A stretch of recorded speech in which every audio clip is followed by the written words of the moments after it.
여러분 안녕하십니까, 사랑둥이 제이리입니다.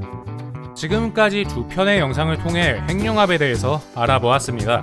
그리고 이번 시간 핵융합의 끝판왕이라 불리는 어마어마한 기술 상온 핵융합, 대본 쓰기도 귀찮으니까 서론 생략하고 바로 들어가도록 하겠습니다. 제이리의 과학공장 지금 바로 시작하겠습니다.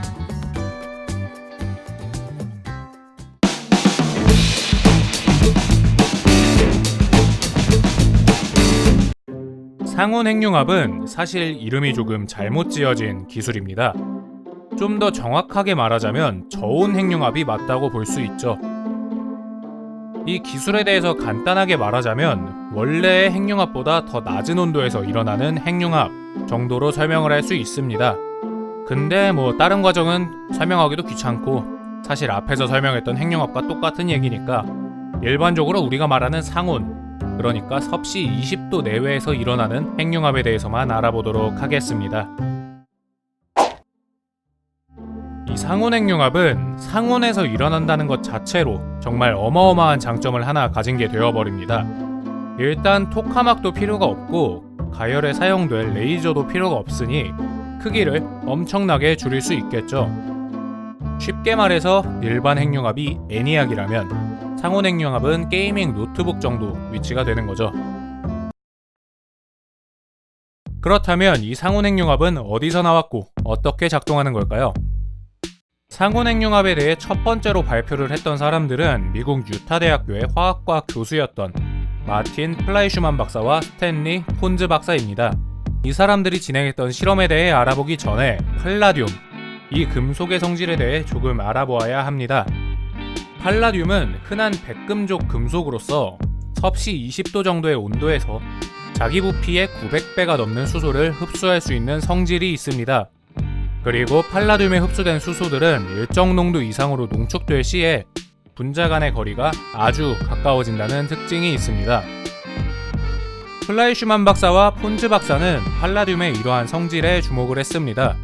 만약 팔라듐 내부에서 수소 분자 간 거리가 충분히 가까워질 수 있다면 굳이 1억 켈빈 이상으로 수소를 가열할 필요가 있을까? 라는 단순한 의문을 발전시켜 자신들만의 독특한 실험을 고안하게 된 거죠. 그들의 실험 과정은 아주 단순합니다. 물을 전기분해하고 이 과정에서 발생한 수소를 팔라듐에 지속적으로 흡수시킵니다. 그리고 이때 핵융합이 일어나는지 관찰하면 되는 겁니다. 이게 다예요. 이 실험이 진행되는 동안 대부분의 과학자들은 헛짓거리 하지 말라며 두 과학자를 비웃었습니다. 하지만 두 사람은 이를 무시하고 실험을 진행했고 얼마 가지 않아 실험의 결과가 나오게 됩니다. 전극에 전류를 흘려주자마자 팔라듐의 온도는 점차 증가하기 시작했습니다. 30도에서 시작한 실험의 온도는 최종적으로 50도까지 증가하게 되었고 플라이슈만 박사와 폰즈 박사는 이 온도 상승이 핵융합에 의한 것이라 판단, 흥분을 감추지 못하고 얼마 지나지 않은 1989년 3월 실험의 내용을 결과로 발표하게 됩니다. 그런데 사실 30년이나 지난 현재 시점에서 이 방식이 쓰이지 않는 걸 보면 예상이 되듯이 이 실험은 망한 실험이었습니다. 애초에 핵융합 같은 게 일어나질 않았죠. 팔라듐에 흡수된 수소들은 원자 상태가 아니라 분자 상태로 흡수가 되게 되는데 핵융합을 일으키기 위해서는 이 분자 상태보다 훨씬 더 가깝게 원자 핵들이 붙어 있어야 합니다.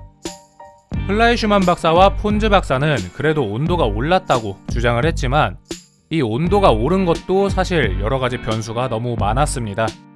일단 물을 전기분해하는 과정에서도 열에너지가 발생하게 되고 분해된 수소와 산소가 다시 결합하는 경우에도 열에너지가 발생하는데 이것들이 적은 듯 하지만 의외로 에너지가 크기 때문에 학자들은 온도 상승이 이런 여러 가지 변수에 의한 것이라 단정 지어버렸죠.